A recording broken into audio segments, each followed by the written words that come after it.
Alright, and we should be in. Alright. Hello everybody. Welcome to another round of the Hollow Knight All Skills current patch tournament. This is the losers quarterfinals between OhkoXar and Pyr0Z. Let's see if we can get both of them ready here. And then we should be good to get started. Okay, right. Spicy, if you want to do the honors. Alright. So, we have, so Purple doesn't have a leaderboard PB, doesn't have anything submitted to leaderboards, but, I think, her last completed run was, a 1:10, I believe. And, but has been doing a lot of practice since then. OhkoXar does have a PB on the leaderboards, at, 1 hour and 32 seconds. So, hopefully it should be a pretty close race between the two of them. Yeah, I'm not sure if you mentioned this, but this is in the current patch bracket of the tournament. So both runners will be on 1.4.3.2, which means the all skills run will be significantly changed compared to the 1-2-2-1 matches that make up a majority of this tournament. Mm-hmm. Yeah, definitely. Especially considering all skills, the 1-2-2-1 route focuses mostly on the early obtaining Shade Soul early by buying //. Because on patch 1.2.2.1, Team Cherry in their Infinite Wisdom accidentally made it so that you could hit city levers through walls. So that made for a lot of fun routing decisions that we can make around especially getting // early, especially since we can just get Shade Soul very, very quickly. But on current patch, that was fixed. And so we have to do a lot of things more or less intended. Fortunately, we can still come into Right Side City using the Shade Skip, which is a little bit faster, I believe. There is an alternate route using left side, but I'm not actually sure if it's any faster. Yeah, I think they determined that the Militia route was slightly slower, but it definitely doesn't save as much as in 1-2-2-1 to go right side, because it was under consideration. Yeah, definitely. Alright, so there are a lot of small pieces of speed tech that we are missing on this patch. Most notably inventory drops. On patch 1.2.2.1, which most of the runs in this tournament will be on, for the 1.2.2.1 bracket specifically, you can open your inventory in midair and that will uncap your full speed. On current patch, you can't open your inventory in midair, but you can do so on the same frame as leaving a ledge, which is quite precise, but definitely not too difficult a trick to go for, and especially in these early game segments, you want to be going for them as much as possible. So yeah, especially right here at this elevator drop, because it saves a significant portion of time to get that inventory drop, which makes it worth going for the tight input. Yeah. You see OhkoXar opened inventory on the ledge there, so if you do it too early, then you will open your inventory on the ledge and just stand there, and if you press it too late, then you'll just walk straight off the ledge and not open the inventory. It's a really frustrating trick to get wrong, but it does save a fair amount of time. Yeah, well, I just saw both runners do the Aspid Spike kill, which is notably significantly more consistent on the current patch version of the game. One of the few things that current patch makes easier as opposed to harder than 1-2-2-1. Yeah, unfortunate Pyr0Z taking a dunk in those spikes, as we will affectionately refer to as an Ipa for the boomers in the Hollow Knight community. But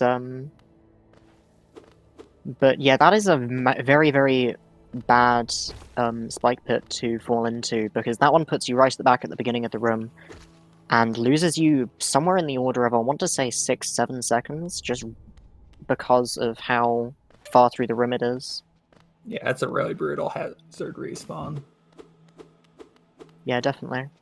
And you can really see, tiny mistakes in this early section. You don't really think of them too much, but they can cause really, really massive leads in these races very early on.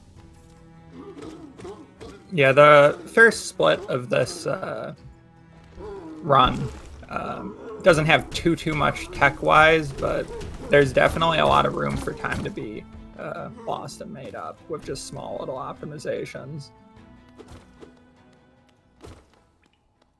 Yeah, definitely. So, I actually didn't catch Oko's false night exit time, but we'll see when he picks up Vengeful Spirit, fortunately. And get an idea of what the pace is looking like.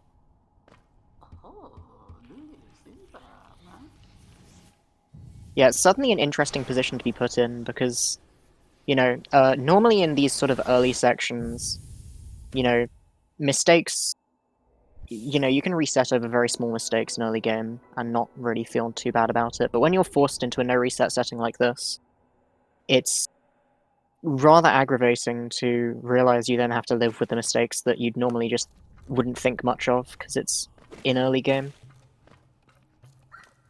Yeah, definitely. I know I've experienced that myself running these tournaments. A couple matches ago, I missed the soft fall in 1-2-2-1 into King's Pass, and that just like tilted me the whole match.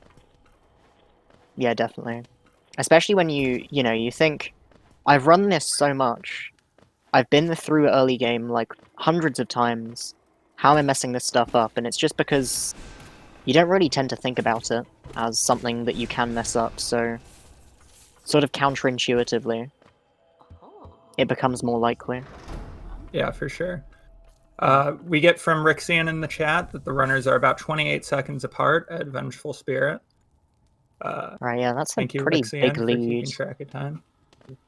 Yeah, that's a pretty big lead immediately. There is a lot left in the run, obviously. Notably, there are some big things. Ooh, that's unfortunate for Pyr0Z. Fireballing too early, so the boulder had not yet opened. Yeah, that could be a lot of time here, depending on the spit lock, but Pyr0Z at least gets good spit RNG with the boulder there. Yeah, but you definitely don't want to be exiting mound as your opponent is just entering green path. Yeah, it's definitely a big early lead for Oko here.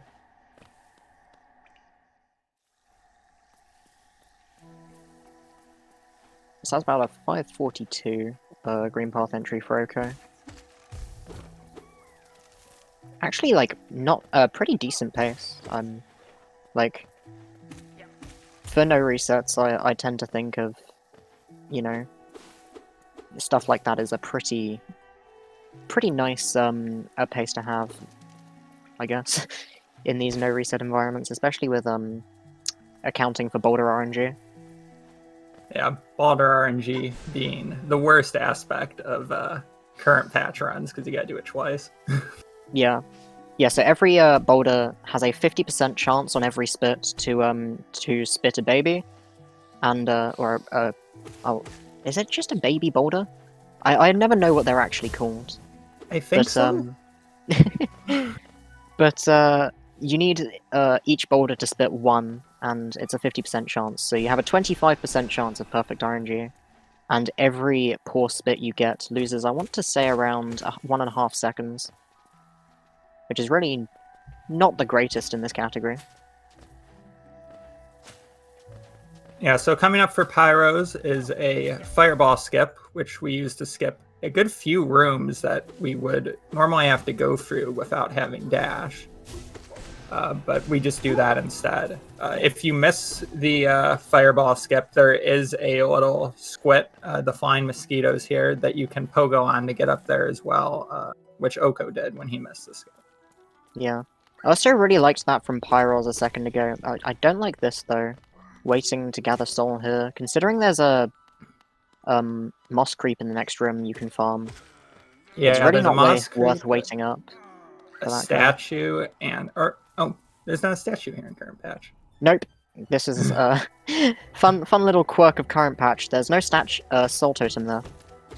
Yeah, I really so initially Pyr0Z I think made the smart choice to use 3 fireballs on that first fireball skip. Usually you want to do it with 2. If you're really gaming, you can do it with 1, but you have to be like very, very precise with your jump timing and turnaround for that. So most people will just go for 2. But Pyr0Z, with a little bit of a sloppy turnaround there, decided to do a 3rd and just barely got it. But unfortunately that kind of messes with soul management for the rest of this split. Soul, very important in Green Path, mainly because you need full soul for this Moss Knight that Pyr0Z just killed. And you need to have soul for each of the fireball skips in turn.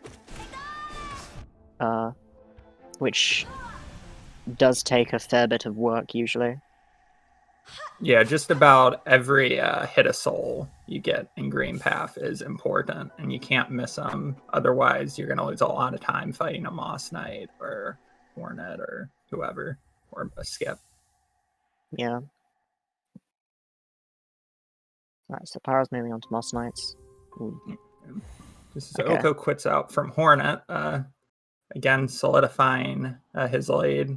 Pyr0Z decides to wait for the Moss Knights to get closer together rather than doing some of the quicker strats where you just start to hit the rocks first.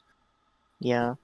I'm not so sure about that. You can have there's a pretty safe strat that at least I use in my runs that gets 6 hits on the 5 hits. It basically breaks the first Geo Rock before you even wake up the left-hand knight. Really? But yeah, I think we're getting a sync here. Unless Pyr0Z's stream is dead, which would be unfortunate this early on. Yeah, that would definitely seem more likely since Oko is currently ahead. We would see him frozen. Hmm. Oh no. Hmm. Well, I'm looking at the okay. Well, his stream doesn't appear to be dead on Twitch. Yeah, stream is up, but it looks like the restream might be having a moment right now. But in the meantime, Oko coming up to ePogo here. Let's see. So this is a fairly new... Oh, that's really unfortunate. That's a fairly new variation of the trick. Oh, gonna go for Panther Pogo instead, and gets it first try. Impressive. So, so what Oko went for first is an easier variant of current patch ePogo that we've affectionately referred to as Comfy Pogo. It was found it was labbed out by, I think, Cthulhu and Ski. But in the end, it's a very lenient. It's very complicated, but all of the inputs you have a fair amount of lenience on. And Pyr0Z's stream has just come back up, and I can't help. Oh, was that a Hornet death? Yeah, I feel he's like that back was, at, or she's back at the start of Green Path. So that's not what we want to see here. Alright. That's really unfortunate.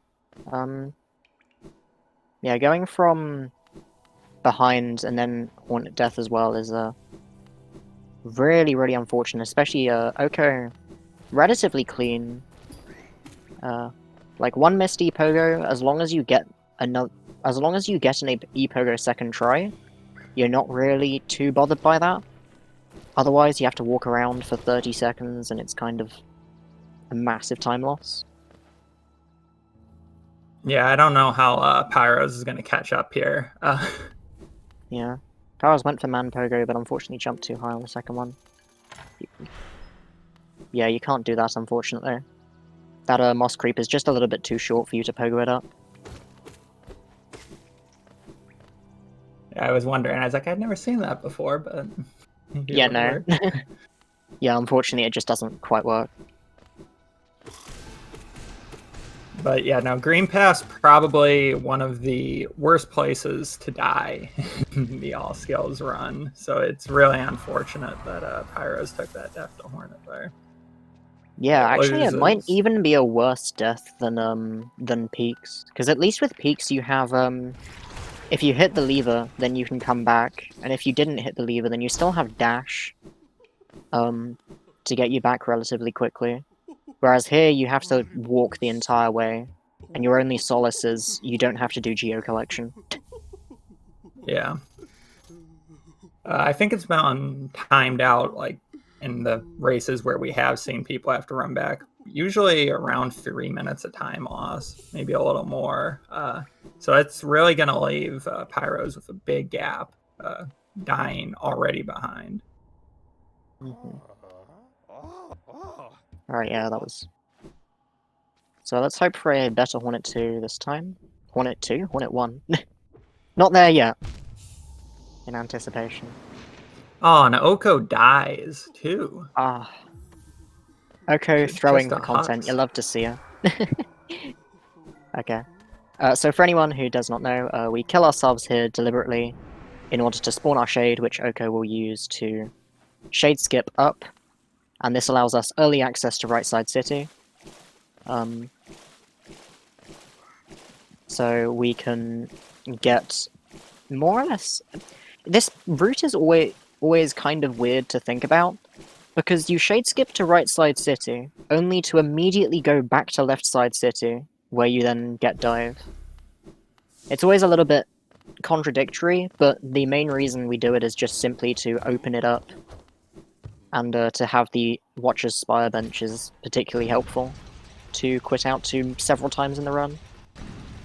Yeah, that Watcher's Spire bench is very important, and there will be a couple rather long segments where we're not allowed to quit out, or are not allowed to sit at a bench because we're going to need to quit back out to it later, namely Crystal Peaks, which is one of the scariest sections of the runs, especially in a race setting. Yeah, it's always slightly nerve-wracking. For me, because I started running this game with any percent, coming into all skills and then having to consciously make myself not sit at King's Station bench was certainly a ride to get used to. Yeah, the whole peak split is very different between current patch, not current patch, all skills and any percent, because any percent gets to quit out right at Crystal Heart, while any percent gets to quit out right at Crystal Heart, while all skills has to go all the way to Crystallized Mound and then Dreamnail after getting Crystal Heart. So health becomes much more of a factor. You have to be a lot more careful, and we'll see that later. Yeah. But before that, we have Sanctum. Yeah, really like this from Oko. Rough part. Grabbing the bench here before Sanctum. If you're not at full HP, then yeah, definitely it's a good choice. But also for a tournament race, you know you're ahead, and well, depending on if Oko is watching the stream, he could have no idea. But Oko's had a pretty good run so far, and taking this bench takes a couple seconds at the and you don't end up spawning back at Salubra if you die in Sanctum, which is very doable. You can go from 5 to 0 HP pretty quickly in Sanctum if it decides to screw you over a little bit. Yeah, Soul Twisters are very unfriendly, and we have to see a lot of them in the current patch run of this category, having to go through what is deemed as Hell Rune. That 1-2-2-1 skips. Yeah. Pyr0Z, please don't die here. Okay, thank you. Okay, phew. Yeah, getting Mantis Pogo and then falling down again. Absolute mixture of emotion there that I feel to my very core. Okay. Oko not doing the it's actually was recently I don't want to say found because I don't actually know if it was a recent discovery, but it was recently posted that you should take a little bit of a wider route in this room just to avoid the soul twisters spawning in your way. And it is a lot more consistent for me, definitely. And you saw Oko got kind of bullied by the twisters that spawned right in his way. Yeah, and that won't be the last we see of him. We have one in this room that's probably right about to teleport into his face. Oh, no. It was nice. And then this upcoming room, there are 3 soul twisters that will have to be avoided while doing some platform, which isn't fun.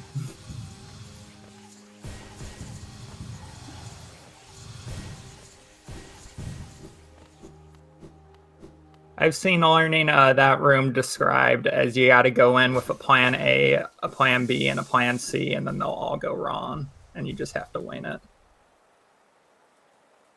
Because those soul twisters always seem to be in your way.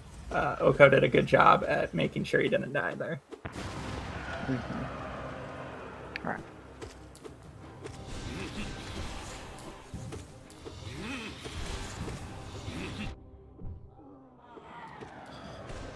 Alright.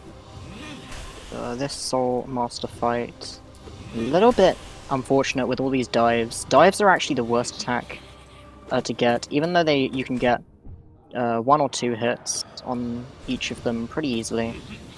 It means that you can't go for fireballs and for double hits, which are our biggest source of damage in this fight. Ooh, okay. Oh, that's no. unfortunate. Okay. Yeah, just walking into him, I'm gonna guess to a Eaton Nail input because you can never have faith in this game's input handling. Yeah. So that def won't lose Oko the lead, especially because of that he took that Spire bench, which was definitely a very good play. But it will give Pyr0Z a little bit more of a chance to get back into this race. Yeah. Oh, unfortunate. Pyr0Z's getting a Shade Fireball. Okay. Opted to not hit pre/the Shade, so he had she had 2 pogos. Yeah, I wonder if that was intentional or just a mistake. I think it was. Okay.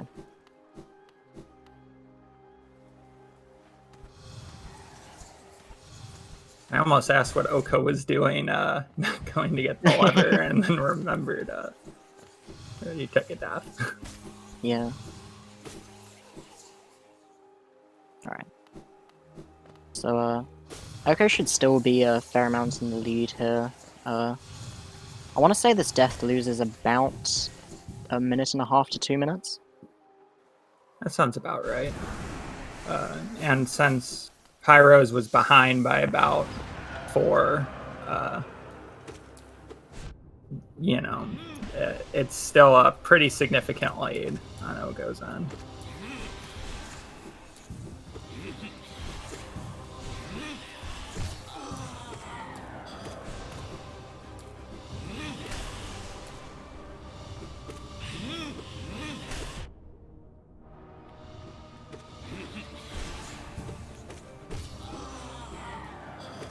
Alright. Okay, scaring me again. Yeah. I'm trying not to comment as much as possible because I do know of the power I have to, as a commentator, to curse the runners. Of course. Something to point out that doesn't affect Oko's chances of surviving is he did get a nice little trick where if you stagger Soulmaster close to the spikes on the right side of the arena and hit him into the spikes, it'll actually do 50 damage, which is about, I'd like to say, like 2.5 Shaman Fireballs. I believe that might... I'm pretty sure that's actually fixed in current patch, though I might be wrong. Yeah. But, I might be excited wrong. when I get it. Oh well. Or at least I've never seen it, if it is, and I think I've staggered him near the spikes a fair couple times. Okay. Purple not trusting that husk, absolutely understandable. I would not. I absolutely hate that first husk in that corridor with a burning passion. He will just get in your way constantly. Yeah, and health is being something you want to be careful about right here, because if you do take a lot of damage, you either have to just heal on your own or go all the way back to the bench, which loses a significant amount of time. Probably about 10 seconds at least.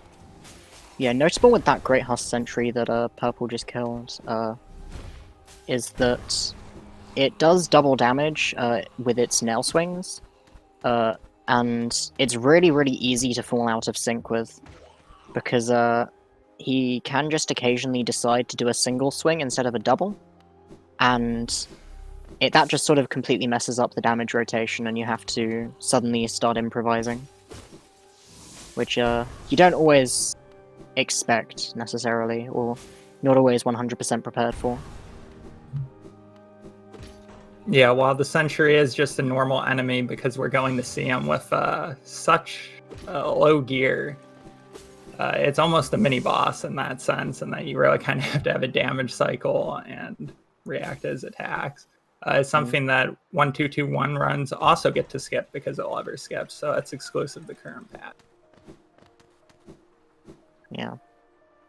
Alright, so we should be synced roughly on timers now, so a nice little crossing of paths, going through the same corridor, but in opposite directions.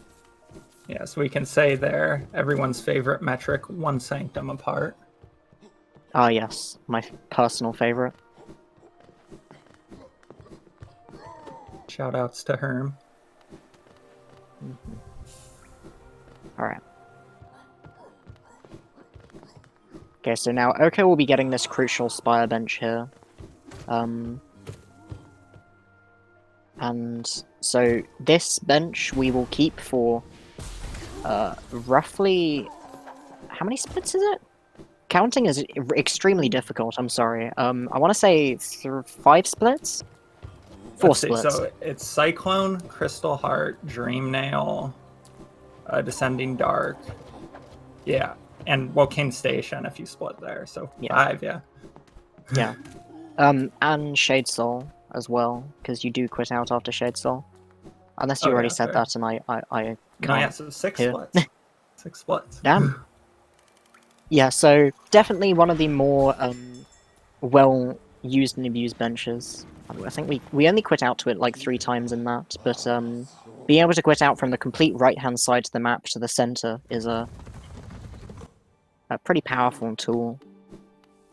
Yeah, the Watcher's Spire is very centralized in the map. You can get down into Ancient Basin just by going down the spire, get up to right side city or left side city right away, and get all the way to Kingdom's Edge even, theoretically, but we don't use that in the run. Yeah, it's certainly one of the more central, more utilized benches, especially in, runs where benches, I have a lot of context with randomizer.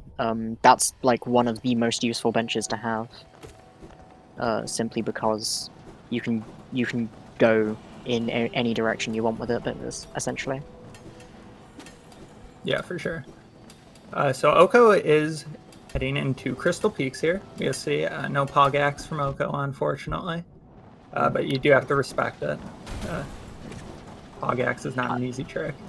I respect that dive, actually. I wonder if I should start doing that for soul management. But this is a segment that we really don't want to be losing too much health in, because we essentially have 1 health bar from now until Cyclone Slash, which is a long way away. And Peaks is not known for being a particularly forgiving area, and there are several... I say several. There is 1 optional damage tank, which you have to do a pretty precise cycle to get around for Crystal Heart. And then you also have to go through a Dark Room, and then through Crystallized Mound, all without taking too much damage. And of course the crushes as well, but that should be relatively trivial. I just can't do timing to save my life. Yeah, and crushers can be difficult. Don't worry, everyone struggles. And then another thing to note is, since this is the current patch category, we have to deal with the current patch Crystal Hunters, which will really bully you if you're too slow in Mound or the Dark Room. Just another thing that can damage you in this split. Yeah. Definitely like an unnecessary bully thing that Team Cherry just decided, yeah, we're gonna make Crystal Hunters just like absolutely destroy you. Oko almost with a full damageless cycle and then taking a hit to underplat. You really do hate to see it. Yeah. Shoutouts to Oko for going for underplat though. Yeah. You gotta do it. Unfortunate. Okay. Smart actually, overplatting is optimal if you're planning to pick up that soul totem though, so I will appreciate that. And I definitely would pick up this soul totem in Oko's position. You don't want to go through the rest of this on 2 HP, unless you're really, really confident, or just very apathetic about the run. Yeah, especially in a race setting. I mean, if you're going for a PB and you're like, if it works, it works. If it doesn't, it doesn't. That's understandable. But when a death and peaks will lose you 2 minutes to your opponent. Yeah. Pyr0Z spawning basically every single Folly and Sanctum to chase her. Yeah. That's a little bit unfortunate. But yeah, it looks like... Oh. Maybe I was speaking too soon. It looks like she'll get out, though. Yeah. Thankfully. Also hit the lever to come back. I'm not sure I really like that.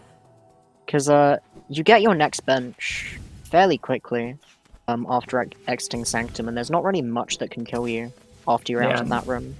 Even that lever doesn't really save you that much time either. Even if you do have to use it, it can't be more than a couple of seconds. Alright. Okay, Oko making it cleanly through the Dark Room, and will grab extra soul as well. And a heal before Crystallized Mound. This is especially good because this area has a particular predilection for just absolutely horrible bullying by Crystal Hunters shooting you into spikes and then shooting your hazard respawn again. So you just get hit 3 times with absolutely no way to stop it. Yeah, it's really easy to take a lot of damage really quick in Crystallized Mound. Did Purple just not go for the Watcher's Spire bench? It looks that way. Hopefully she notices and at least benches at Kings. Yeah, that's not ideal. Okay, Oko not having... Wait, did have soul. Yeah, Oko going for the current patch inventory drop down there. I think you actually want to dive, because the dive continues after the transition, so you still have the same speed, and then you don't have to stop at the edge and try and go for what is a frame-perfect trick.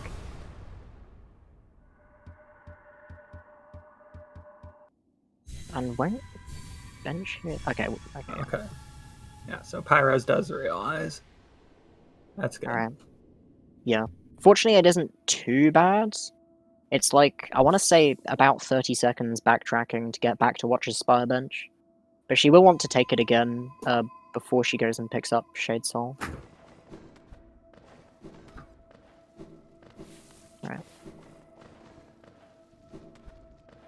So Oko is just going to use Crystal Heart here to skip the Dream platform, so we don't get to see any exciting parkour except for this underplat. Let's go. Thank you, Oko. Let's go. Making up for the missed Crystal Peaks underplat with a superior underplat. Pyr0Z? Did Pyr0Z skip Crossroads Stag earlier? I didn't notice, but you don't usually come from this direction on this patch. It may be Pyr0Z has the 1-2-2-1 and current patch routes mixed up. Yeah. And Oko doing the Zoomer C-Seer skip. You hate to see it. Hate to see it. I am truly a I don't want to say pioneer is definitely not the right word. Stickler for boomer strats with that sear skip. It's usually very tight because we dash out of the room and there's just slightly enough time to get out of the room before you lose control. But with C-Dash, it becomes a lot easier. But I think you actually lose a tiny bit of time afterwards due to not having the fast fall. Okay, Pyr0Z's really going for OhkoXar here. Almost got it, but... Absolutely dedicated. Yeah. Yeah. There's a point where you kind of need to say, let's just go on, though.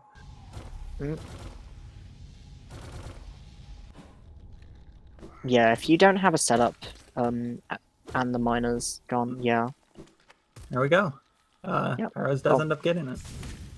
We can say Pog, so thumbs up for that, definitely. Yes. We've Pogaxed, but at what cost? Yeah, I like that. I liked the first part of that climb from Oko, actually. I might yoink that for my runs as well.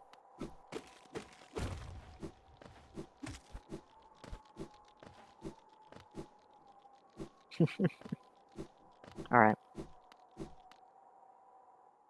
Yeah, Pyr0Z taking some time to get some soul from one of the little beetles on the walls before picking up the shopkeeper's key. Yeah, it's definitely understandable, because as you can see, you can take a lot of damage very easily in this split, and it's not always easy to farm soul back up, so you want to get it where you can. Yeah, for sure. So Oko here will finally quit out from Motto, and that will bring him all the way back to the Spire bench that we've been talking about so much.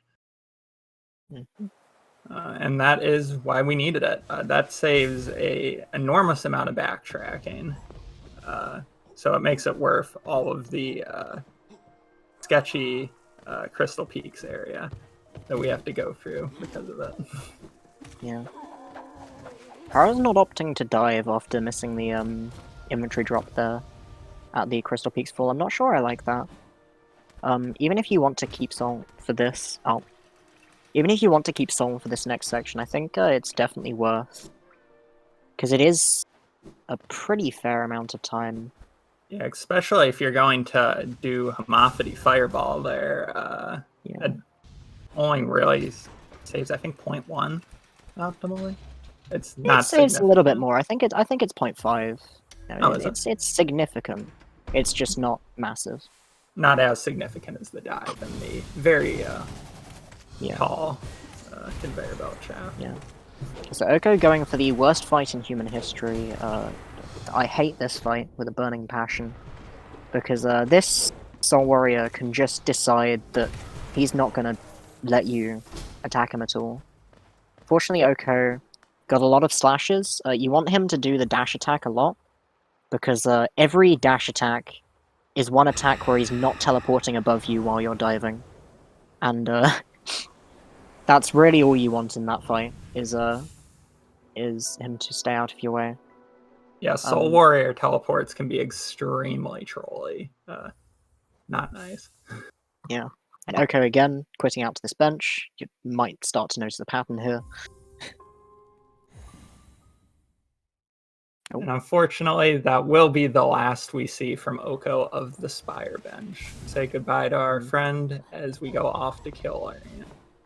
It's alright, we can always comms curse him and then have a nice respawn at Watch Nights, but... Oh no, what did I do? You can't say that, you must know the power that you hold. I'm so sorry, Oko.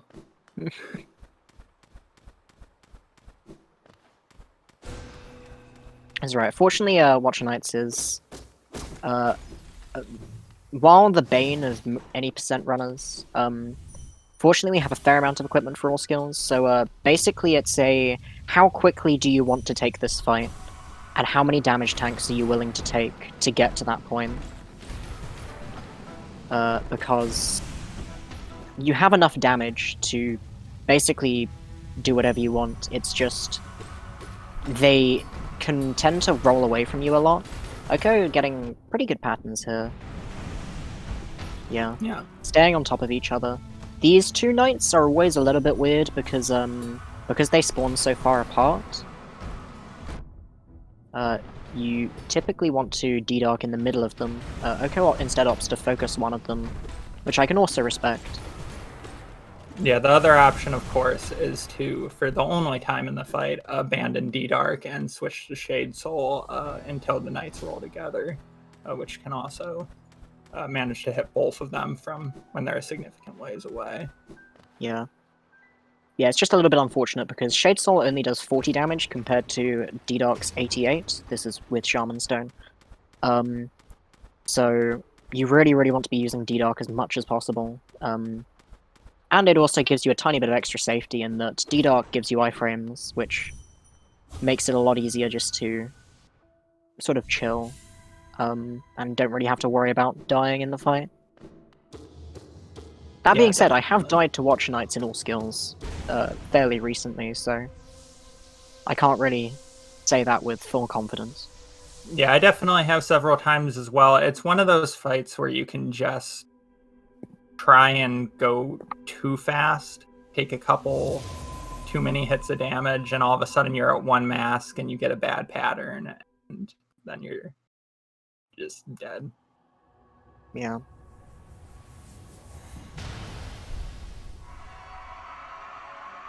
Alright. We see an unfortunate fall on Dream Plats from Pyr0Z there.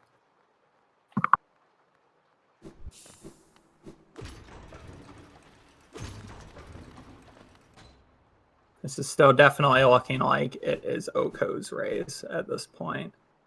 Pyros has to pick up Shade Soul and fight the Watcher Knights to catch up to Ohko here, and that's a fairly significant amount of time. I don't know what the number would be for it exactly, but it's at least a death on Ohko's end.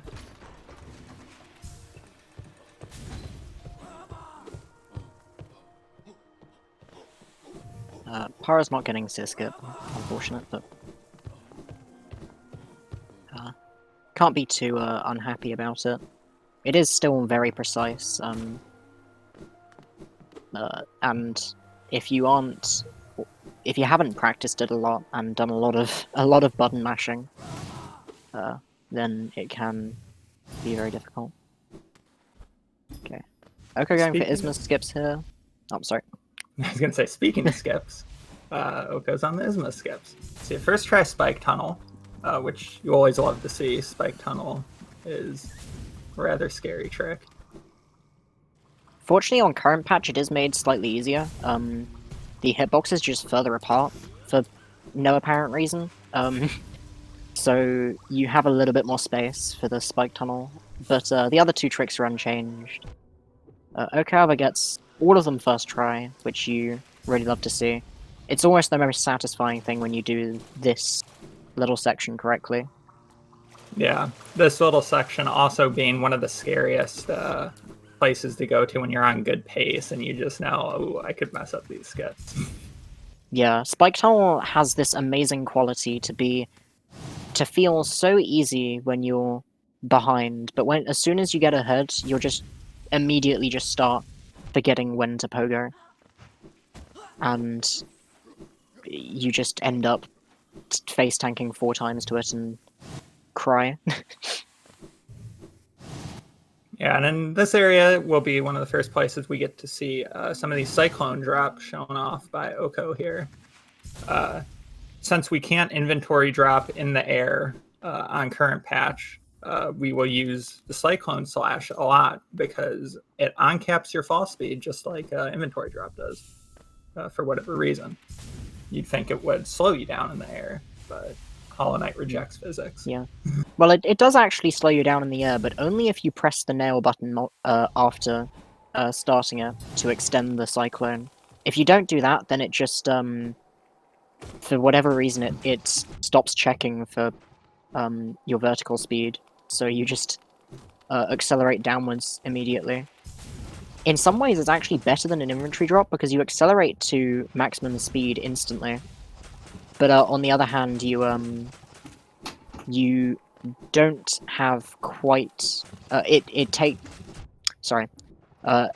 you don't have as much range simply because the cyclone ends quite quickly. Yeah, it'll also be useful in places where you can't drop straight down, because you can move left to right while getting the speed benefit of the Cyclone Slash. Alright. I was getting a little bit bullied by the flying sentries, but we'll get to this bench, which is fortunate. While Oko is starting the Broken Vessel fight, uses some of his soul to heal before it starts, which is definitely a good play in tournament setting.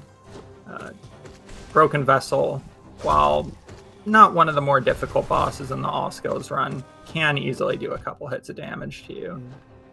Yeah. Chad also pointing out Oko opened the shortcut. A wise decision, I think, in these race settings. If you're not already on PB pace, I really think it's probably worth, because it's about, what, 3 to 5 seconds? And we have seen a couple of races in the tournament where people have died to Broken Vessel. And it is certainly not fun. Fortunately, that doesn't happen to Oko, and we'll get wings right here. Yeah, fortunate. Broken Vessel being kind of like Watcher Knights, one of those bosses that fundamentally isn't that difficult given our gear set, but something you can just try and go a little too fast, play a little too aggressively, and it's really easy to take an accidental death there, no matter how good you are.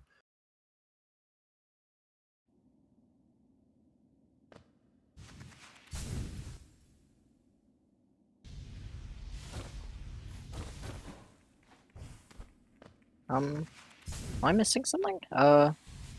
What's Pyr0Z doing here? I have no idea. Is Pyr0Z going for an early Hornet 2? Or just going back to Kings, huh? I'm very confused by this. Me too. This is not what we normally do on the all skills route. Stacking again. Maybe it could possibly be... Oh. Did Pyr0Z not pick up Cyclone? I must have missed that. I'm pretty sure Pyr0Z picked up Cyclone. Oh, Elegant Key. Oh no. Yeah, that's a classic.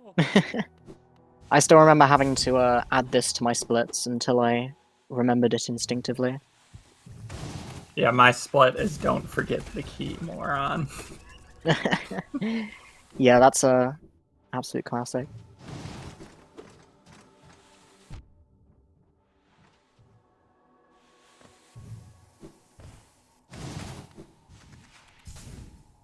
Alright, cool. So unfortunately that is gonna make the lead bigger here.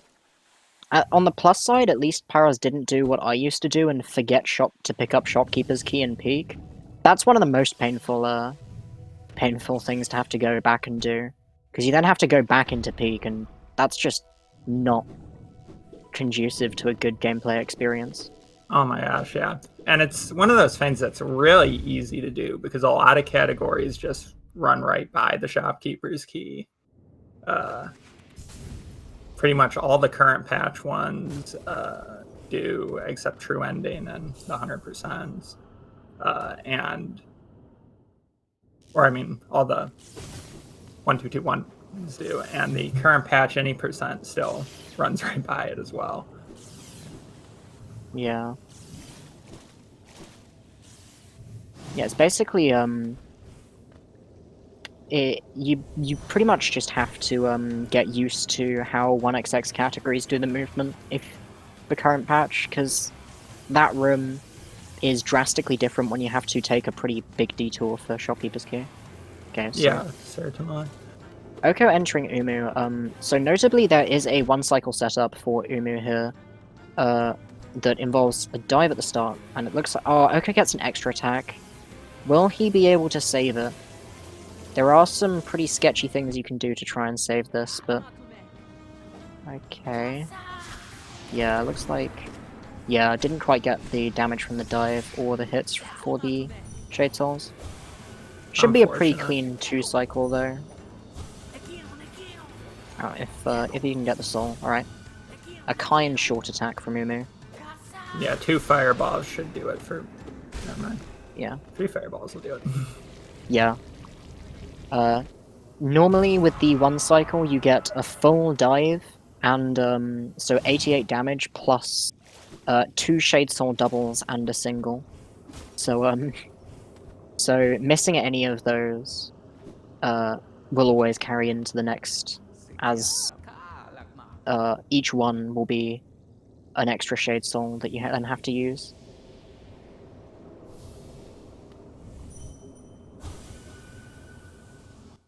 So Pyr0Z will be fighting the Watcher Knights here, going to pick up her first streamer as Oko picks up his second. Mm-hmm. Yeah. Respect the attempt at Cyclone Dreamers. I absolutely love that that's a thing that can happen, but I don't think I've actually seen anyone seriously start using Cyclone Dreamers, even though it is theoretically optimal. Yeah, even the crazy gamer runners like Axe and Monsta, I don't think I see go for Cyclone Dreamers ever. So that's it's a tough Too track. Zoomer strat, SNH. Though I have seen the introduction of Cyclone Chains a lot more for THK, so that could be about to change. Pyro's looking a little sketch at Watcher Knights here, but it looks like she'll be fine. Yeah, I appreciate the heal there. Yeah. Right, answering chat, so Cyclone Slash, as we mentioned earlier. So on current patch, we are missing the normal inventory drop trick that we can use on 1221, where you can open your inventory in midair to uncap your full speed. So instead, Cyclone Slash also does that for whatever reason. So you'll see the runners using Cyclone Slashes in a lot of places just to get down a little bit faster. Right. So Oko entering possibly the best section of the run, purely because of the absolute best piece of geo-routing in any category, because we do Mossy Pet here. The absolute best boss fight. Love to see my Mossy boy. So a fun fact about this guy, he drops 300 geo. Oh, missing the 1-cycle, that's unfortunate. But he drops 300 geo on current patch and only 120 on 1221, which is one of the reasons why you see him very, very little, apart from in current patch runs, where I know of at least 2 categories that make serious use of it, albeit one of them being Spellless, which is already a category extension, but... Yeah, I believe 112% also visits Mossy Boy because it's needed for the Pantheons. Yeah, definitely. I'm not actually entirely sure. I don't think 106 does. I don't think they need that money. 106 does not. Yeah. Unfortunately. They can just C-dash over. This is so sad. Can we get some Fs for Mossy Pet in chat? It's kind of funny. I never thought that you could just like walk past a massive Moss Charger until I was learning 106 and there's like C-dash past it. And I was like, oh. Yeah. It's just one of those things that like feels like you should really do it. Okay, Oko doing a C-dashless entirely. Oh, okay, maybe not. I don't. The rejecting the first and second C-dashes, which are the ones that you can go for not too badly, and then going for the last one, which is next to impossible to do quickly on this patch. Yeah, definitely an interesting choice. Yeah, I respect it. For sure. Purple farming up a little bit more Geo here. Geo is always a little bit sketch at this section of the run because I don't know anyone that actually tracks Geo right up until they're running towards Hornet 2. because we need. So we buy distant village stag for 250, and then we need to buy dash slash for 800 again. Also, just respecting Pyr0Z's spike tunnel there, rejecting the usual setup, which is to wall jump from the bottom of the wall and then just pogo dash, in return for the infinitely more swag fireball air stall to give you enough time to pogo. Yeah, it's definitely cool to see. Yeah. So not knowing the setup for this, and I do respect the swamp farming. You do want to have a lot of health here. But there is a fairly nice setup for this second skip where you just dash off the ledge and then dash back in again, and you end up at roughly the right height. It looks like Pyr0Z is trying to come at it from this platform here. Yeah, I'm weird in that I actually find it easier to go from that right platform, but I just walk off and dash. Okay. I don't know. I've always done the double dash method, and it's never failed me. Yeah, that's definitely I've only what failed most myself. people do. I've only failed myself by just pressing C dash at the wrong time, because I'm like that.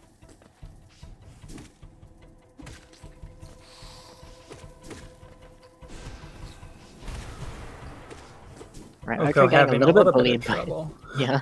These squits can be like one of the most infuriating parts of this segment because you really don't want to take too much damage here, and like you don't think about taking damage to squits usually.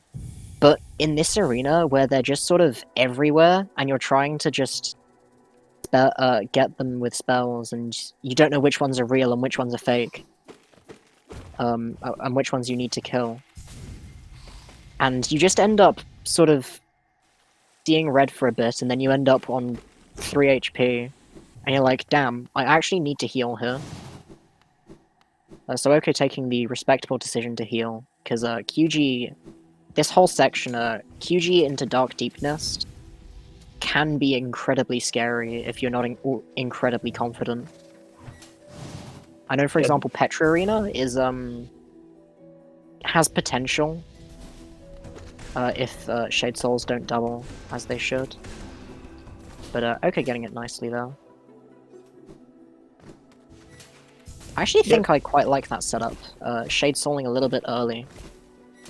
But oh well. Yeah, it's definitely my that's actually how I go for it as well. One of the notable things about Queen's Gardens compared to is current patch is a lot different actually compared to the 1-2-2-1 route here, because we have to do extra hits on the Petras because Team Cherry decided just to troll speedrunners and give them 5 extra health, which makes fireballs just barely not one-shot them. Yeah, and we also have to go around that parkour. Yeah. There's also a little fun tidbit where Team Cherry specifically decided that so that C-dash into the transition after we drop. So after where you would normally do the hazard warp in 1-2-2-1, after that drop, you would normally C-dash into the transition. But for whatever reason, the moss creep in the next room is just slightly higher on current patch, and so will hit you out of your C-dash for absolutely no reason. It's one of those really slightly nonsensical things that just makes you laugh a little bit. Yeah, another thing that I like that is the Durandu in the Great Slash room will hit you if you C-dash into it, the first one, on current patch, but not on 1-2-2-1. Yeah, there's all these tiny little things that, like, you wouldn't really think add up, but that, along with this category being very sparsely run compared to the 1-2-2-1 alternative, make up for a really, really big time difference between them. Yeah, I believe the time difference is almost 7 minutes at this point. Yeah, I think it's closer to 6 now. I think current patch world record is slightly nicer, but yeah, it's still a pretty big difference. Even if like we can attribute about a minute of that to just stuff entirely that out of our control, like for the fact that the timer keeps on running during Dreamer cutscenes. That's just an extra 45 seconds on its own for and that's just a quirk of the timer. And it doesn't like affect runs in the same patch at all. It's just different, I guess. So Oko getting Hera here, and we'll now be moving on to Hornet 2. The potential. This is probably the hardest fight in this category, and one that definitely hurts a lot to die to, because you can get very tilted very quickly in my experience. I also think the runners have a bet here. I think Oko needs to get Hornet 2 first try, and if he dies, then he will be gifting Pyr0Z a tier 2 sub. So we'll see how that goes. Yeah, just a little bit of extra pressure for him on an already pressure-heavy fight in the race. Yeah, I'm doing my best to curse him, don't worry. Okay. Alright, so Oko a little bit short on Geo here. So ideally you have 800 Geo, but Geo routing is kind of weird on current patch. So he's gonna end up with needing to farm, depending on... I think everyone now has moved over to Clockwise Edge, which is good because Clockwise Edge is just better. It saves 2 seconds unless you have 6-second quit-outs like me. And also gives you a bench right before Hornet 2 as part of the route, making it a lot more comfy, especially in a tournament setting.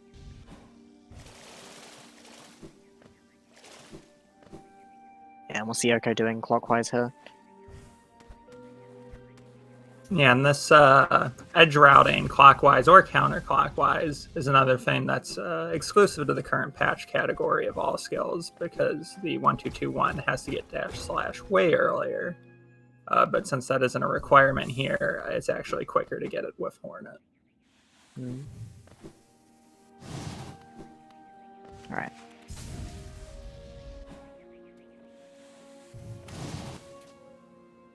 Yeah, liking this movement. So, I don't think you get hoppers here. There's a Georock in the next room, yeah, that Oko will grab here, that you can just Cyclone, and it gives you 44 Geo, quite nicely. Though, a fun quirk is that in the same way that... Oh, he got his dash back. God damn. Why do other people always get their dash back, but not me? What the frick? But supposedly, because Cyclone sets your state to grounded, kind of, but not quite. When you land, there is a chance that you just don't get your dash. And the same can happen with 1-2-2-1 inventory drops. The difference is that you on 1-2-2-1 usually, especially coming out of Umu, I think, runners will do a little mini hop to make sure they get their dash back. Yeah. Pyros just misses the 2-cycle Umu, unfortunately. Up slashes Umu a little too high and just can't follow quite quick enough. Yeah, I think that's actually the original Umu 1-cycle for current patch was an up slash strat. That was being labbed for, I think it was Fury, any percent 1-cycle, 2-cycle. Though, that never came to anything, because, in order for Fury to be worth an any percent, you need to save a lot of time, and, unfortunately the 2-cycle just wasn't really RTA viable. So I think that was a 4-cycle from Pyros? Oh, it looked like it. Alright. So Oko and Hornet 2 now. Okay. Not a lot of doubles. You want to be using, Okay, I should stop talking, honestly. Every time I start talking, I feel like I'm gonna immediately curse him.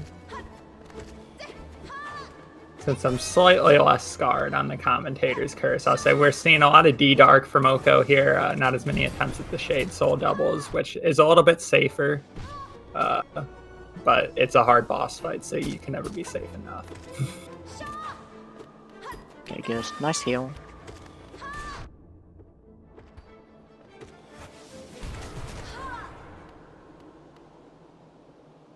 And with one mask, Oko will kill Hornet 2.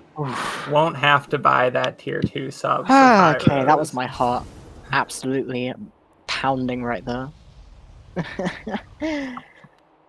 Alright. Hornet is a scary boss.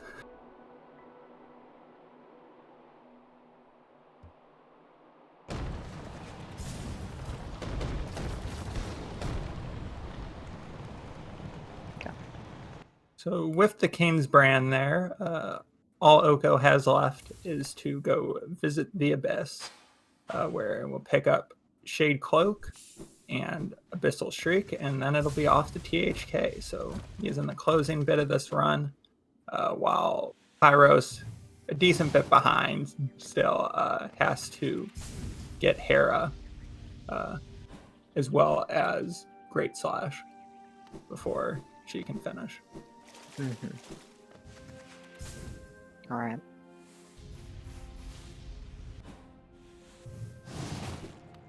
So now Pyro's entering the some of the nicest sections of the run in terms of most dense movement, I guess. Fog Canyon and Green Path in general are very claustrophobic in terms of platforming. And so you have a lot of very interesting routing through every room that that can really sort of once very well practiced, it sort of looks a bit like an art form to an extent. You know, okay. Pyr0Z is apparently unsure whether or not she wants to kill MMC.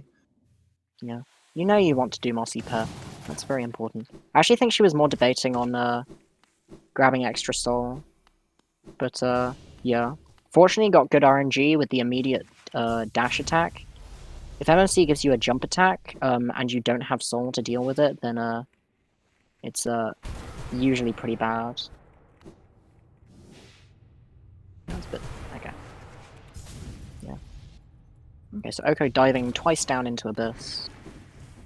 Nice little lineups there that allow us to get all the way down very quickly.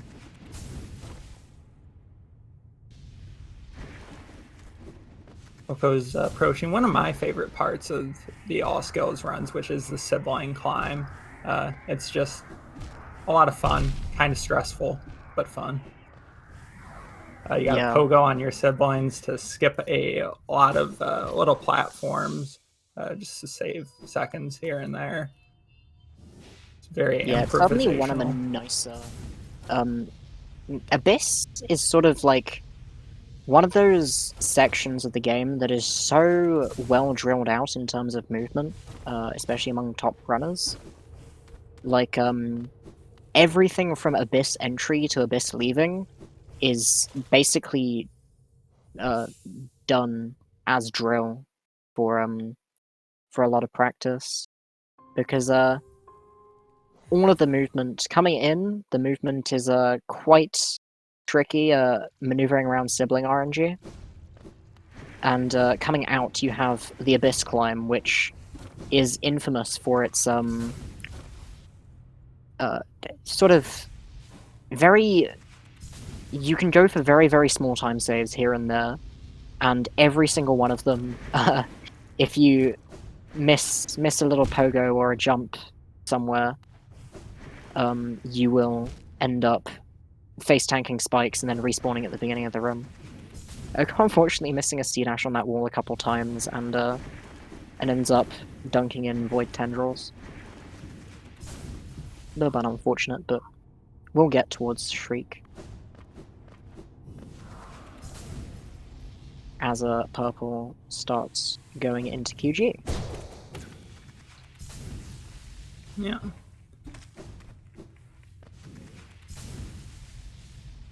To answer a question in chat, the tournament did not move to current patch midway. There is a current patch and a 1-2-2-1 bracket. This is a race in the current patch bracket. Yeah. Yeah, so for some information, this is the losers. Hang on, quarterfinals. I do not know tournament. Yes, losers quarterfinals.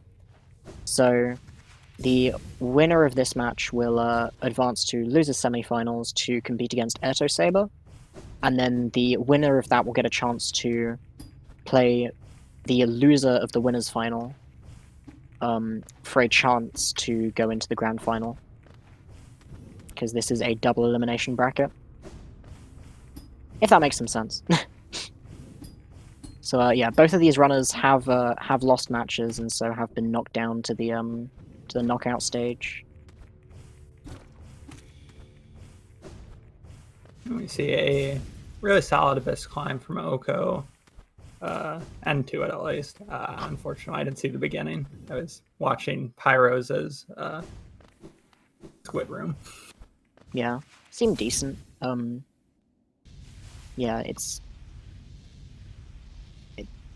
when it goes well, there's really not a lot to say about it. It's just you did everything correctly, but it's sort of counterintuitive because when you do everything correctly, it sort of feels like I'm being boring, saying, "Well done, you did everything right," but I can't really say anything because while it's incredibly difficult, it's just not incredibly you can't say you got this jump individually. Yeah, it just happens very quickly, very chained together on all the little pogos. And Oko giving us the content we all want, the Spinny Knight. You absolutely love to see it. Love to see it. So entering the final fight, the Hollow Knight, if you do any animation that moves you, that allows you to move while you're doing it, then it will continue that animation until you exit the room. Or I think if you fireball, it also breaks you out of that, though I might be wrong. I've never heard of that, but that would be cool. Might make it actually viable for PB pace runs. No, you still you lose a fair bit of time because of the you. No matter what you do, you always end up on the far right hand side of the room. Just because it stores your momentum for the duration of the cutscene. And that cutscene is quite long, so no matter what you do, you're going to end up very far over and have to run back. That being said, it is absolutely amazing, and you should always go for it in every one of your runs. Oh yes, it is a fantastic trick. Right. Okay, with the unfortunate self-stabs, so while THK is self-stabbing, all attacks only do 1 damage, and an unfortunate instant scream as well. But a very clean scream fight. Not too much drama around it, just a nice sort of scream 3 times and end it off. And we'll see Oko's timer stopping in a couple seconds here. With a 103 time, that'll put Oko about, I believe, like 2 minutes and 30 seconds behind this PB. Yeah, definitely respectable for a race time with a death. A death in Sanctum as well, let's be mindful. That's really quite difficult to come back from most of the time. And basically all of that, from watching that, I didn't think there was really too much wrong with execution outside of that Sanctum. Everything else was a really solid run from Oko. Was pretty solid. Alright, let's see if we can switch audio over to Pyr0Z here. Hang on. I got it. Okay. Alright. So Pyr0Z now entering Beast Den.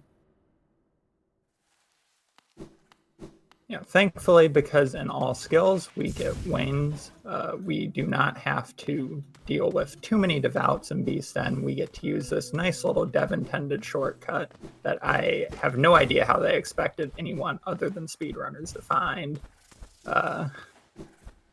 to just skip right to the end of beast. What do you mean? It's so easy and clear to see. It's definitely not very, very difficult and obscured and in a place you really wouldn't expect it, considering there's already a fall from the ceiling on the left-hand side of the room. It's one of those small things that Team Cherry like to put little details into in that. It's very weird. Some things that they do really seem like they're put in there to help speedrunning, and then they do things like patch out like half of all speed tech, and you just wonder, like, you know, what? Whose side are you on exactly? It definitely is an interesting thing to see. You see it there. You see it with the False Knight arena being able to leave it after one cycle. Sure, you see it some other places in the run, and it's really confusing when they patch out speed stuff at the same time. Like yeah, said. Exactly. Alright. So now I should see Pyr0Z heading over. So Pyr0Z has enough geo here, so we'll not need to farm any extra geo for dash slash, which you love to see.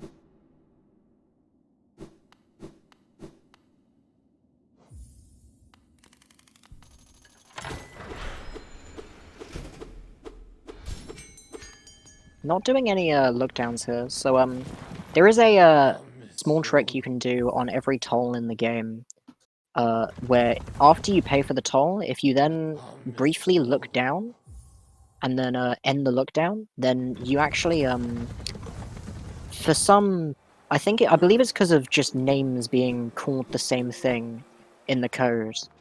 The end of the look down animation is the same, triggers the toll to go away instantly, which I don't really know what to say about. That's just such an amazing coincidence that you can't really understate how nice it is. Oh, Pyr0Z's going for anti-clockwise edge. The boomer strats, you love to see it.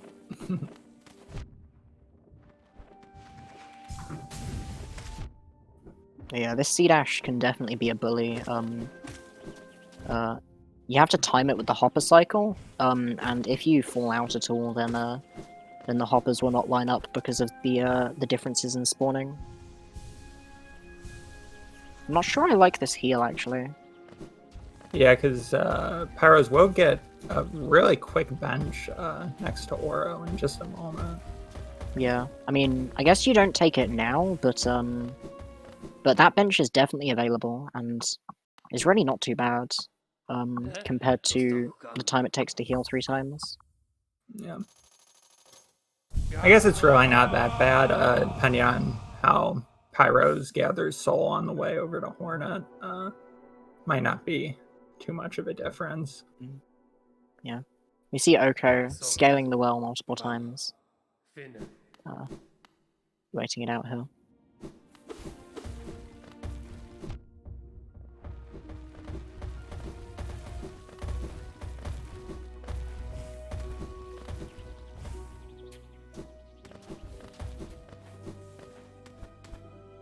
Alright. So Pyr0Z's making her way up to Hornet 2 now. So hopefully this fight will go not too poorly, because this can definitely be a pretty big choke point. OhkoXar, well, I mean, we saw OhkoXar get down to 1 HP, and it's definitely one of the I'd put it at the same level as any % Watcher Knights in terms of difficulty to learn. It definitely took me, even after the amount of time I invested into any %, it still took me a good, I want to say, like 15 hours of practice before I felt really comfortable with the fight. Yeah, it's definitely the biggest fight that's a gateway to this category. Especially when you're trying to do it quick. doing optimal damage to Hornet 2 requires you to be right up in her face the whole time and make like split-second dodges to a lot of her attacks.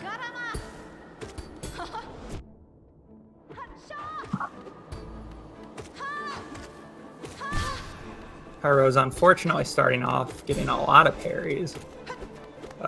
Hornet 2 can, notably, for whatever reason, parry spells, because that makes sense. And every time she does that, the runners don't only lose that spell damage, but also a little bit of their soul. sanity. And that. Right. I like these heals during Hornet staggers. You know, make the fight as safe as you can. Definitely. You can really not prioritize speed in this fight to start off with, because, you know, losing 30 seconds to Hornet just due to a slow fight is infinitely better than losing a minute to Hornet because of a death. For sure.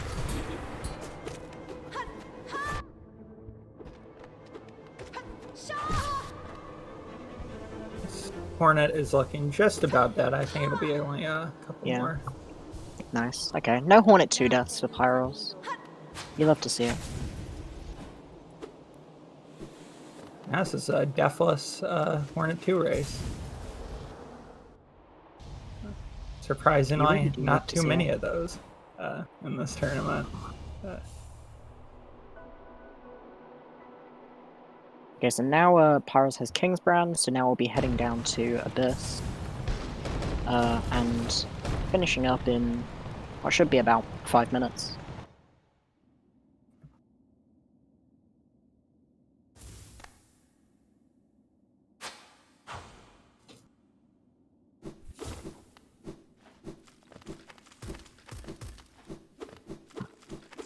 Yeah, and Pyr0Z's PB prior to this race was about a 110, she said.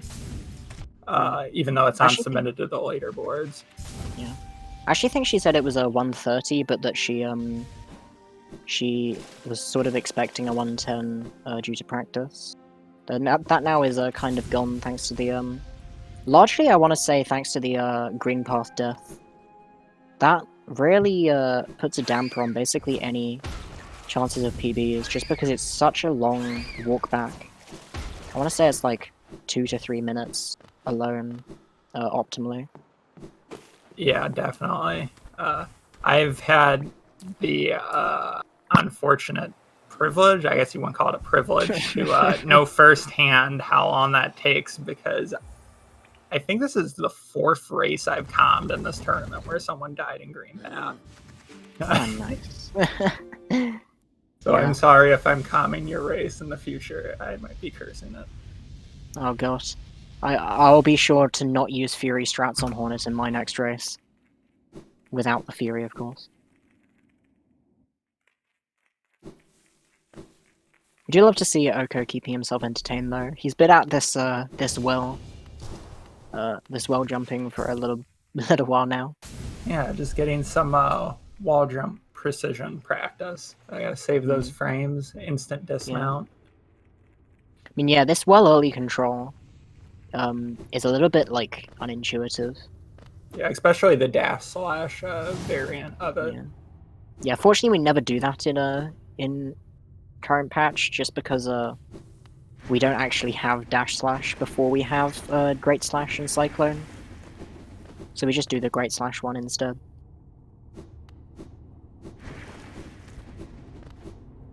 Definitely a nice benefit of the current patch category.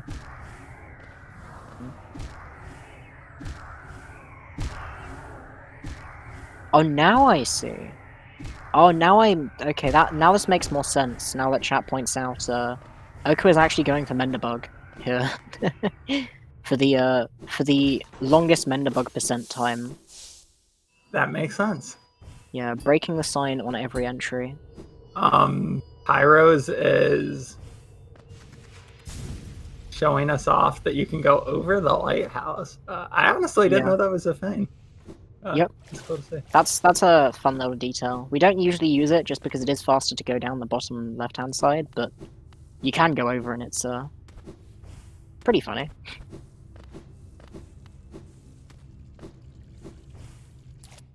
Right.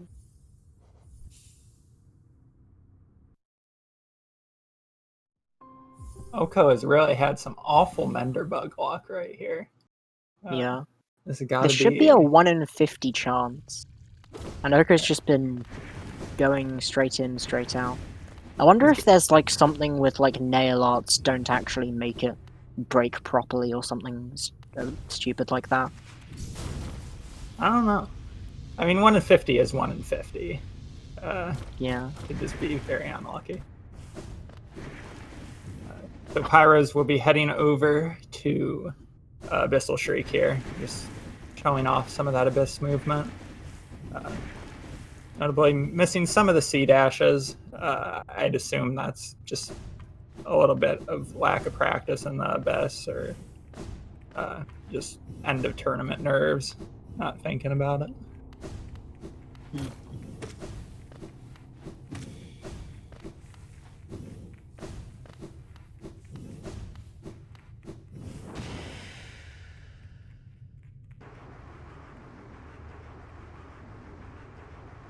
Right. So about a 115 Shriek here. So that should be, if I'm not mistaken, around about a 118, 119 kind of pace we're looking at. Depending on how fast the THK fight is. And of course the Abyss climb. We'll see.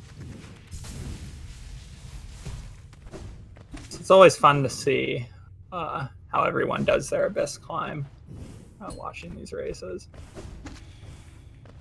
Yeah. You can definitely, there are several different ways to go about it.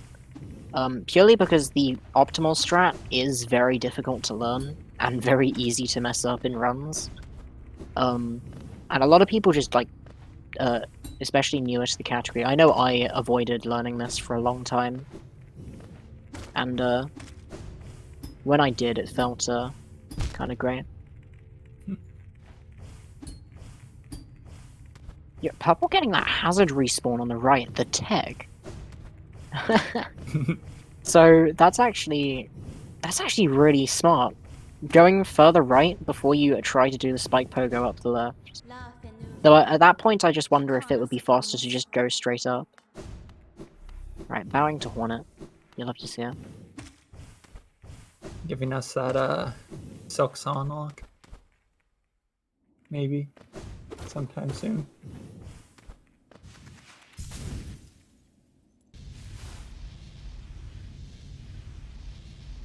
You'll have to see chat posting Menderbug's journal out for the world to see. Come on, that's private, guys. Come on. Yeah, be respectful.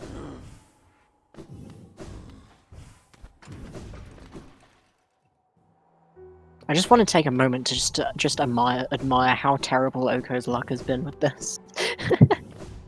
He's been at it for a good while now. This must have been like at least 80 attempts at this. There's no way.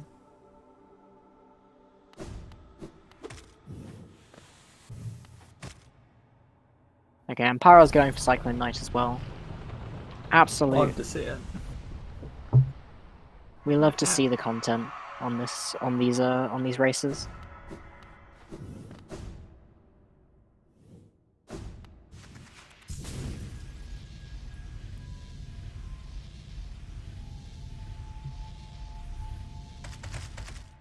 Yeah, so at this point, it's looking like Pyr0Z is on pace for either a high 118 or more likely a low 119. Yeah. Yeah, I think, why am I saying I think? I know what the comsop is for this. I have the comsop for this is 105. So, I'd expect like a pretty good fight to be anywhere from 110 to 115. And then you have the amazing fights, sort of below 110.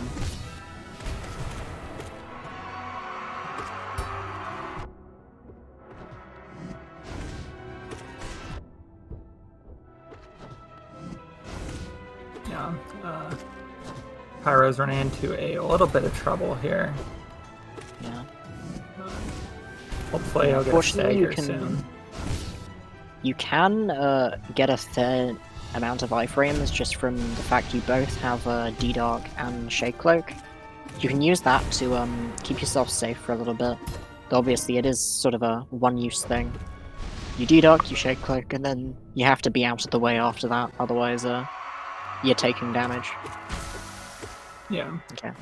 And since the Hollow Knight is beating Pyros up a little bit here, I think it's worth mentioning that for the people more familiar with the 1-2-2 runs, or 1-2-2-1 runs of Hollow Knight, the Hollow Knight is significantly faster on current patch, which makes the fight a good deal harder, which is why you're seeing Pyros get hit by a couple more slashes than we normally expect.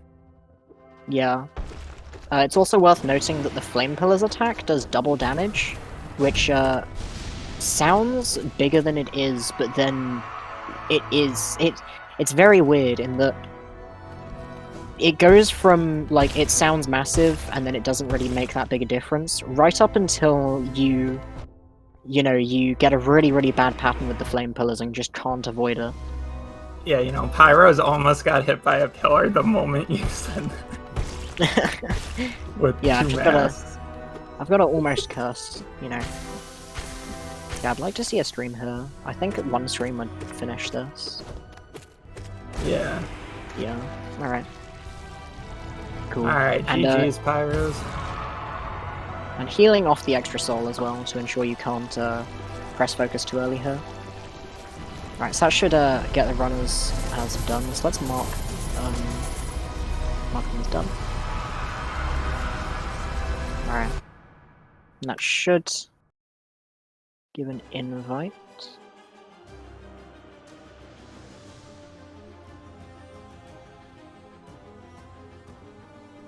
Alright. And see if we can get Oko in here. Alright. Boy. Okay, we got both the runners here. Alright. Okay, how's your Mendebug RNG going? My goodness. Dude, Still funny more lucky than because, dying to Hornet 1. yeah. Oh, that hurts. Yeah. The unfortunate thing is the Ironically- restream okay. actually dropped out for Oh the Hornet god. 1 death. So Yeah, so I we didn't noticed see that. anything. We just saw you re-enter Green Path with Broken Soul Vessel, and we were like, oh no. Ironically enough, this is the first time that my timer did not decide to break in the middle of a race, so I finally have good times and I can finally save these times. And it actually was faster than the last time this happened. The last time this happened, it was a 122. This time I got a 120. It's not the best. That wasn't the best increase in time, but let's just look at it this way. I died to Hornet, and I still got a better time than last time. Yeah. That practice really paying off. Yeah. It would have paid off even more if I didn't die to Hornet and literally all my momentum didn't just fall off. Yeah, it's always I hate being unfortunate momentum starting based off. when it comes to... Yeah. It's always really unfortunate when you take an early death like that. It can definitely be very demoralizing, because you start off already thinking, alright, now I need to play really, really well to make up the time, and that stress piles on, and you end up with a lot more small mistakes here and there that really add up.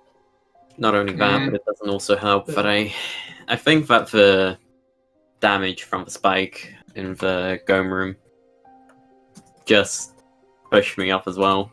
I did get the cycle, but not the cycle, the movement the second time, but the first time it just...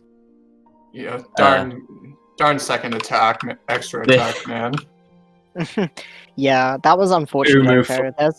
Umu fourth turn. You can practice Umu one cycle all you want, and then as soon as you get into a race, Umu will extra attack for like the first time in a billion years. Yeah. I mean, I normally am used to the free turn setup, but I just screwed it over so badly. Oh god. By the way, that Okay, THK fight was fun. The best part, though, for me was the amount of golds I got from the last time. I got a gold on Claw. I got a gold on Golden Husk. I got a gold on getting to King Station. I got a gold on Desolate Dive. Not Desolate Dive. On. Jay, we're gonna grab Cafe Rio. Okay. Is it Desolate Dive? Yeah, it's DD. No. Mm-hmm. Descending Dive. I got a gold on the Veneo Art for Speen. I forgot the actual name, so I'm just calling it Spin. I got a gold on Watcher Knights. That was nice. I got a gold on Monarch Wings. I got a gold on. Well, you got a Great bunch of golds. Yeah, I literally got literally half of my splits were golds. Yeah, I got 1, 2, 3, 4, 5 golds. Damn. Yeah. Nice. That's Okay. like the best use for races is sort of having that opportunity to, even when you're behind, just sort of go, yep, I still need to, you know, the run, because no matter what in a race, you can't just say the run is dead. You have to sort of fight to keep it alive. Yeah. And so it's one of the best opportunities for gold farming, definitely. Anyways, as this is Yeah. probably my last race of a tourney, I need to end it off on a big note. Alright. I wonder if we'll see something cursed coming up on the right hand side of the screen soon. I'm not sure. Alright. Come on, Ninderbug! Show I mean, up! it is cursed to some people, but it is blessed to other Alright. people. Depends on your standing. Alright, do I end the stream before it can happen is the question. Which one? I mean, do you want to see a vessel die? well, I've been at this for like, what, 11, 12 minutes? yeah, I think we were discussing. There we go! Alright. I think we And were so- discussing whether Menderbug actually wouldn't show up if you hit it with a nail art, but Yeah, I know. these are I'm just just having- theories. Imagine if that actually was the case. Alright. God. I'm having abysmal luck. In any Anyways. case, Okay, Oko, look at it this way. You're having abysmal luck now, you're going to have the greatest luck ever for the next couple of races. hey. You're spending all of your unluckiness right now. I mean, like, that is true, but then again, the first time I ever got Menderbug, I spent all of my luck because I was like, during my casual playthrough, I was like, hey, with my sister, and she was like, here, I'm going to show you Menderbug. And, like, without really telling her, and I, on my first attempt, I D-dart down the well and got it. Oh, God. Yeah, that was lucky. Yeah. Alright. All So right. I think we'll have to stop here. Alright. So if there Understand. is any final thoughts from the runners, Absolutely. final wishes. Yeah, GG to Pyr0Z, definitely, and Runner and comms are cute, as well as chat. There we GG to Oko. The best of luck in the semi-finals for losers. That's going to be Oh fun. yeah. Thank you. And yeah, that's all from me, I guess. Alright. So yeah, thank you very much from the runners. Thank you very much for everyone for watching. I hope you enjoyed this race. There is another race at 9:30 p.m. Eastern time. That will be on Speed Gaming 1 between Homothety and Tater on and that will be on 1221 in the I almost said upper bracket, in the 1221 bracket. So a really high tier race there. Alright. So alright, thank you everyone, and have a wonderful rest of your days. Cheerio. Absolutely. A great day, guys. GG's. GG.